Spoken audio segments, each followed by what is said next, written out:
എന്നാടാ നാളെ പെരുന്നാളായിട്ട് ഇവിടെ വന്നിരിക്കുന്നത്? അതെന്നാ നാളെ പെരുന്നാളാന്ന് എനിക്ക് അറിയില്ലേ?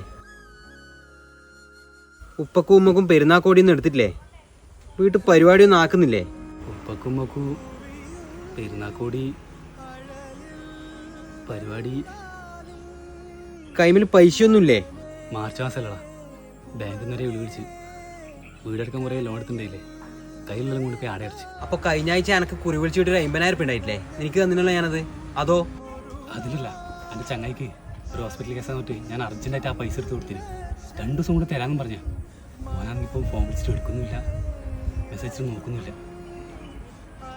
അപ്പൊ അതും കളഞ്ഞു അല്ലേ? ഇങ്ങനെ ആടുന്നോടുന്ന് കിട്ടുന്നില്ല, ആരാനും കൊടുത്തിട്ടു, ഇങ്ങനെ ആരാന്റെ ബാക്കിൽ നടന്നിട്ടു ഉള്ള സമയവും പൈസ എല്ലാം ഇങ്ങനെ തീർക്ക് കേട്ടാ. എന്നിട്ട് അവനവൻ എന്തെങ്കിലും ആവശ്യം വരുമ്പോ ഇങ്ങനെ കുത്തോട്ട് നോക്കി ഇരുന്നാ മതി. എന്നോടൊന്ന് പറഞ്ഞിട്ടായില്ലടാ, 1ഉം 2ഉം അല്ല, എത്ര പ്രാവശ്യം കിട്ടിയാലും നീ ഒന്നും പഠിക്കൂല.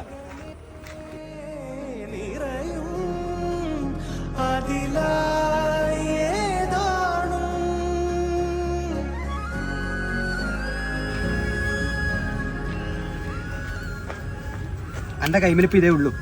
എന്തൊക്കെ സാധനം വാങ്ങിയിട്ട് വീട്ടിലേക്ക് പോന്നോ? നിന്നെ പോലുള്ള ഉപകാരികളൊന്നും പറഞ്ഞ് ശരിയാക്കാനാവില്ല. ഹൃദയം